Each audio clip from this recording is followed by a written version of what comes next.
बिस्मिल्लाहिर्रहमानिर्रहीम। जैसा कि आपको पता है कि ईद उल अज़हा कुर्बानी का दिन, दोबारा खुशियों का दिन हमारे सामने आ रहा है।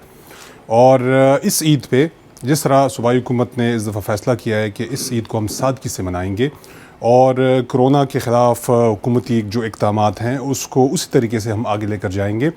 तो मैं अपनी जितनी भी अवाम है, अपने सूबे के अवाम, सारे पाकिस्तानियों से यही मेरी गुजारिश होगी कि जिस तरह कोविड-19 जब से स्टार्ट हुआ और जिस तरीके से आप लोगों ने हुकूमत का साथ दिया, हुकूमत के जो इक़दामात थे उस पर आप लोगों ने उस पर भरपूर साथ दिया और ये हमारी जो मुहिम थी वो कामयाब रही।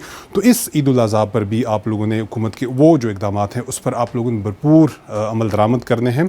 और बैसियत मैं नुमाइंदा अपने अपने ज़िले में भी और पूरे सूबे में जितने हमारे मुंतखब लोग हैं उनसे भी मेरी ये गुजारिश होगी कि जो सूबाई हुकूमत के इक़दामात हैं उसके इक़दामात के मुताबिक जो हिदायत हैं उस हिदायत के मुताबिक हमने इस दफ़ा ईद सादगी से भी मनानी है।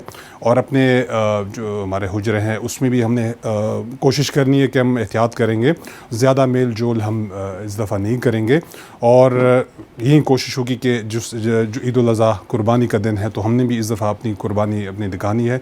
और इस कुर्बानी का ये समर होगा कि जिस तरह पाकिस्तान आगे अब कोविड-19 से हम आगे निकल आ चुके हैं, इंशाअल्लाह तमाम पाकिस्तानियों के लिए ये एक मशाल राह की हैसियत होगी। पाकिस्तान जिंदाबाद।